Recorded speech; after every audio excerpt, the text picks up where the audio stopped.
Voilà, bandeko na ngai awa matière ekoti, comme je vous ai toujours dit.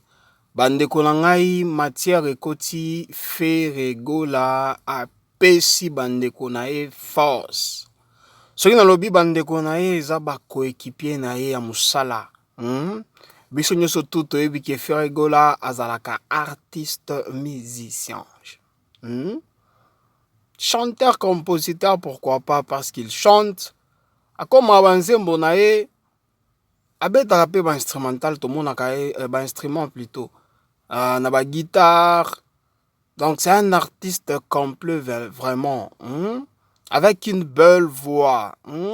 Ferregola, Chetani, kaka ninge moko amibe ngaka. Jésus de nuances. Naebaka signifiaka nini, selon Yema. Voilà, ils ont surnom naye. Et là, qu'on a sepelé makasi, ils ont force au Ferregola pesi baninga naye. Biso tout Olanda qui très bien passage à Ferregola. O ya pesa qui force baninga naye tout. Badungu batutu babando c'est la réaction oyo.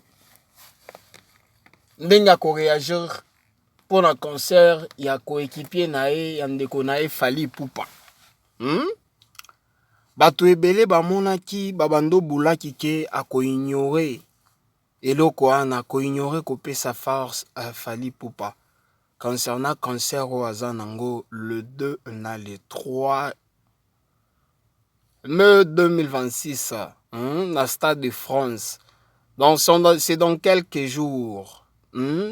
Fally Ipupa zo se performer. Ferregola pesi bango tout force apesi Werason apesi Werason père spirituel na ye pas tolo bakaka mutu asali likambo kelelo toyeba Ferregola apesi Koffi Olomide apesi Inosbi Eritio Atana Besanzubi aussi Fally Ipupa geste moko boye o e marqué biso nyonso soki na lobi kaka ke marqué batu eza lokola nga nazo ignorer loko wana personnellement et marqué ngai. Voilà, bonjour, bonsoir et surtout bon après-midi. Cela ne dépendra qu'à l'heure à laquelle vous allez nous suivre. Bienvenue encore une fois Balandi Nabiso Yakala, bienvenue Balandi Nabiso Yasika, ya chaîne Nabiso Ines NM officiel. Tozo souhaitez binokaka bienvenue et surtout de partout où vous êtes en train de nous suivre. Na système moko ya propre. De la même façon, je me rends aussi qu'on rappelle Balandi Nabiso Yasika. Si c'est toute ta première fois à Kolanda chaîne Nabiso Ines NM officiel, je vous prierai toujours de vous abonner. Abonnez-vous massivement et surtout bobo sanakapete ko cliquer na ngonga notification kaka ndenge zalaka malamu ya ngonga notification zalaka chaque fois que NM officiel akobanda ko publier ba vidéo ya sikabo zala notifier na système moko ya propre. Alors abonnez-vous massivement, likez, partagez, commentez. Cela nous fera énormément plaisir.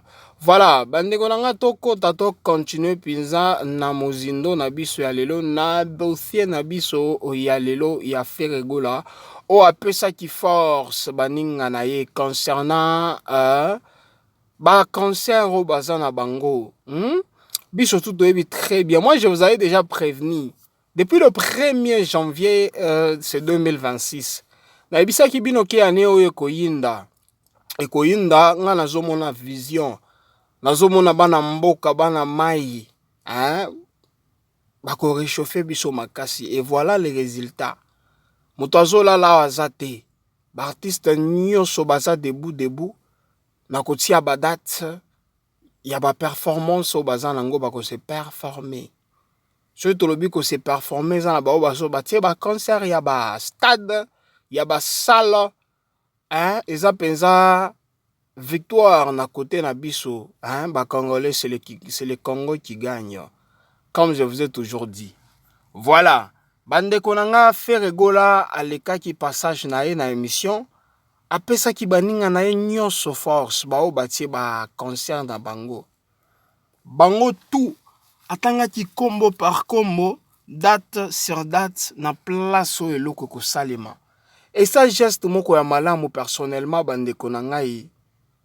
Vous savez dans la vie ya moko il faut koyebaka ko apprécier ba effort ya baninga. Il faut koyeba ko apprécier effort ko moninga zo sala. Ebele ba monaka musala te, ebele balinga kaka résultat. Soki moninga zo sala musala moko ya bien, moko faut ko pesa ka force. Kozela kaka résultat te pe oloba voilà. Ba muso alobaka o ba chance.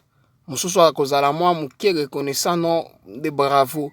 Mais pour na musala o ba zo sala, ba pesa ka force te. Ebele ba ignoraka. Ebele ba ignoraka na ndenge ya ki jaloux, bazala nde ba jaloux. Komona baninga bazo percer, baninga bazo évoluer. Frère Egola azala na ye play. Soki na oki oloba bongo. Aza play. Parce que kilelo oyo na ba polémique oyo ezala contre ba artiste, surtout na mboka na biso ya Congo oyo esila kate. En plus ya kilelo oyo ya réseau. Bon moi ba polémique ya kala oyo ezala ki temps ya ba papa wemba ba kofi, donc réseau ezala ki na vitesse te lokola lelo. Na kilelo oyo plus polémique, plus réseau eza na vitesse, donc polémique ezo évoluer makasi. Jeton na jeton. Mais comme on a moninga, on a confirmé pensa que likambo ezalaka te entre biso na biso. Mingi tolongola bango nyonso entre Frère Egola na Fally. Bato ebele balobaka te, bato wana basololaka te, bato wana boye na boye. Mais en aucun jour, tosi tomoni Frère Egola leki na patron na plateau azoloba amabe po na Fally popa, ou azoloba kenga na yebi Fally popa te. En aucun jour, tosi tomoni Fally popa leki na plateau lobi ayebi ke azoloba ke nga na yebi Frère Egola te. Ba pesa na nga kaka ba force. De la même façon, Frère Egola ocho salango, ce qui Fally pas leki, a coupé sa force de la même façon. Tellement réseaux sociaux et yebaka likamwa mutu, kolekata mutu ye moko. Bato wana basolo lakate, bato wana basolo lakate. Donc makambo moko boye ezangi mutu na makolo. Mais yango Frère Egola eko confirmer yango ke entre biso na biso ezalaka eloko te. Ezalaka kende kaka musala mutu na mutu azo sala na ndenge na ye. Vous voyez un peu. Donc c'est simple, c'est un peu ça. Totika yango komitiaka ba idée, tomitiaka ma idée wana. Ce qui te compara bango, ezala bato ba réfléchiraka bongo. Moi personnellement, eloko wana j'ai toujours refusé. Ke moye ezate ko comparaka bana mboka.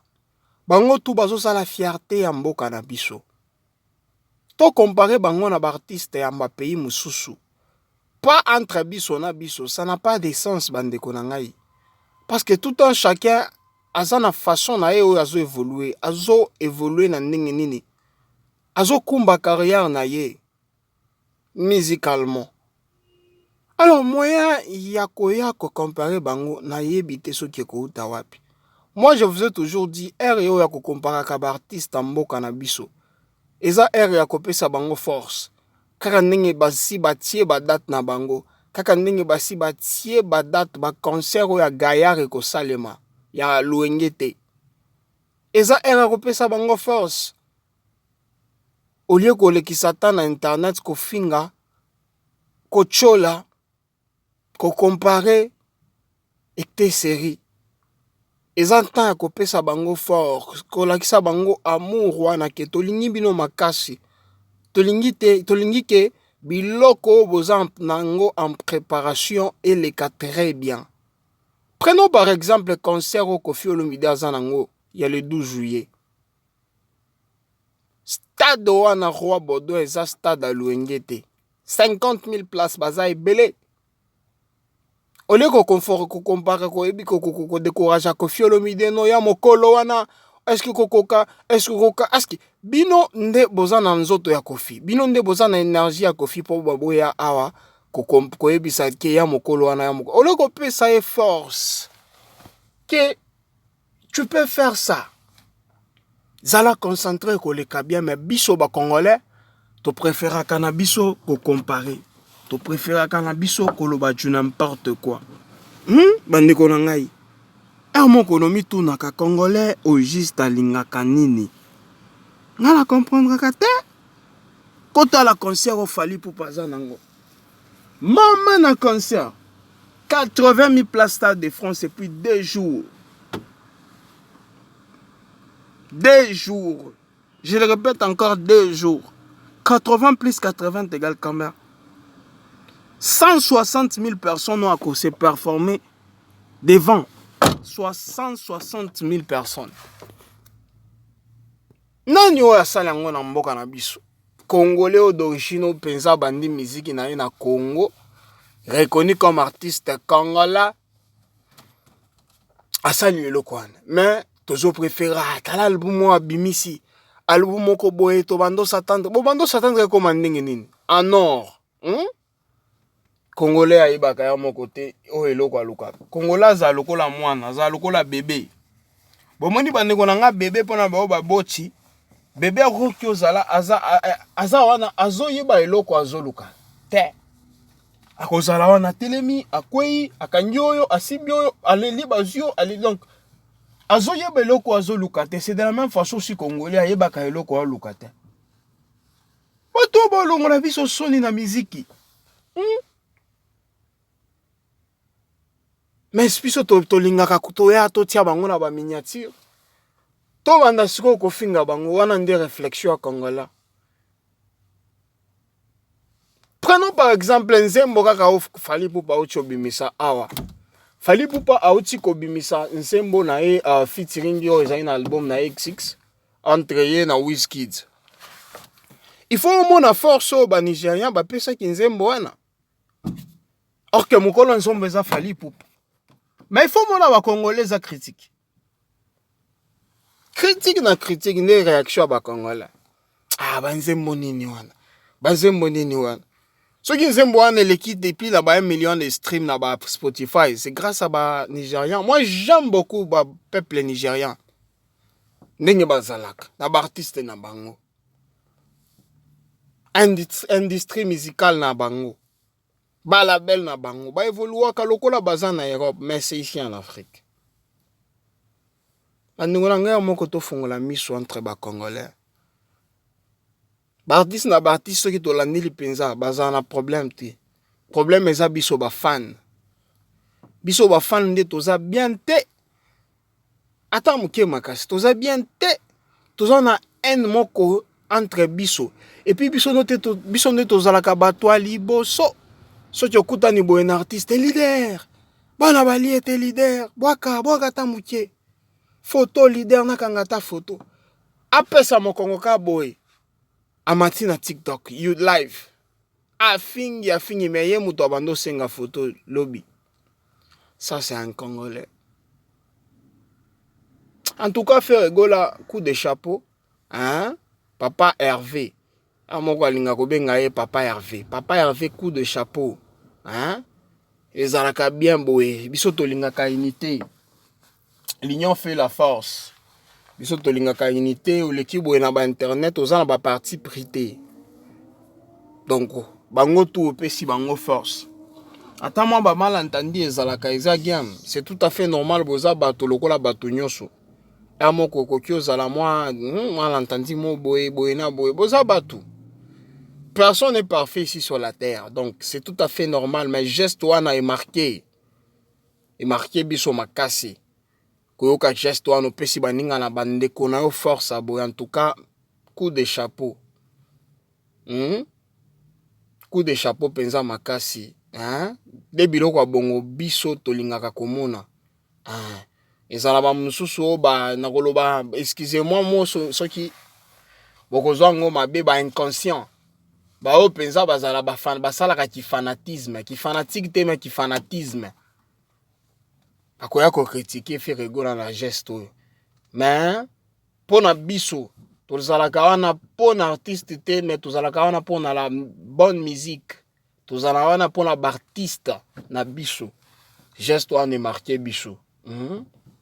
Personnellement nga na sepeli penza makasi ko komona réaction wana ya faire rigoler. En tout cas eza eloko oyo ya ko féliciter penza makasi.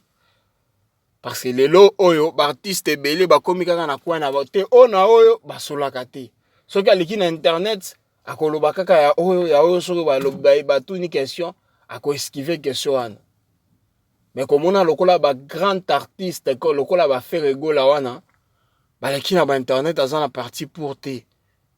C'est rare pour le moment na Congo na biso na industrie musicale en mboka na biso. L'air de Congo. En tout cas, coup de chapeau encore une fois, faire ego la chetani. Na geste wa no sali akopesa baninga na yo force. De biloko tolingaka. Et j'espère que et bandit tout comme Esilia Watri. Donc on continue ndé. Kaka te pona faire ego la tolingi loko ba artiste nyonso ba bando salango. Otika la kabino bino pe ba artiste botika ka biloko wana ba parti pour. So senga kisoki featuring mutu apesi yo te okomi esquive kombo na ye na ba émission wana eza mabe soki eza bongo na ba émission bobanda koleka te na ba émission botika kaka na bakambo ya ba émission wana so tolingaka amour tolingaka komona bino nini en union bongo nde tokoévolue mpona baartiste ya mboka na biso encore une fois force na bino bino tout possible tie ba concert poza penza ebele ekoleka bien nzamba aza wana nzamba aza ya biso nyonso eza na bamosusu baza na complication ya bavisa wana ekobima c'est le Congo qui va gagner c'est le Congo qui gagne toujours ana lobaka bongo bandeko na ngai donc bavisa wana ekobima eloko nga na koki oloba eza biso bafan totika mitema mabe totika bifanatisme biloba loba soki omoni ki eloko concerne yo te kotia avi na yo te tika yango eleka kokufa te ke biloba loba moko boya pamba wana eza mabe so bafan toza na biloba loba makasi mpenza makasi tozoloba yo moko tozocontrôler monoko te et surtout sur internet moko loba ata na bakunzo entre na kwa na ba master na yo tika biloba loba la ba réseau parce que réseau oyo eza batutu bazolanda ngo c'est pas seulement au Congo ba pays nyonso ezolanda parce que ba pays nyonso eza connecté des réseaux sociaux à lelo eza ba musu ba ebita réseaux sociaux eza eloko ya luenge te musu azwaka ngo lokola loenge lokola place ya loisir lokola place ako ya anti-stress eza place anti-stress te réseaux sociaux wana eza na vitesse makasi soki oyebi kogérer yango te okoloba eloko ekokute yo cher elo tozomona bamosusu bazobeta bango bamosusu balongola bango bilamba banani baposte na bainternet bamosusu bazosala bango babe bazokanga bango kaka na réseaux sociaux mais bamosusu baza wana bayokaka plutôt te bazoloba kaka bilobaloba voilà bandeko na nganga na linga boye nazosala partage bino mpe boza wana bozosala ba réaction na bino bozo liker commenter partager pourquoi pas s'abonner cliquer pe na ngonga notification kosala biso malamu. De la même façon, j'aimerais aussi qu'on rappelle Balandina Biso et Asika. Si c'est toute ta première fois, tout comme Balanawe et Alibosso à la chaîne Abisso et NSNM officiel, il faut prier toujours de vous abonner. Abonnez-vous massivement et surtout, Bobo Sanakapete, cliquez Nangonga et la notification. Comme je vous ai toujours dit, Malam Nangonga notification et Zalaka. À chaque fois qu'il y a une NSNM officiel à Kobando publier ma vidéo, il y a Sikabo à la notifier dans le système propre. Alors abonnez-vous massivement et que ça la biso malamu makasi. Bandeko na ngai. Voilà bandeko na ngai ya malamu mais la kate to komi na suka partage na biso, permettez-moi de vous dire merci encore une fois ba abonner na biso fidèle. Ya chaîne na biso NSNM officiel to linga bino mingi. Boye bango parce que boza ebele ceux qui to lingi to bando tanga ba kombo. Alors permettez-moi toujours de vous dire bye bye et surtout à la prochaine. Ciao.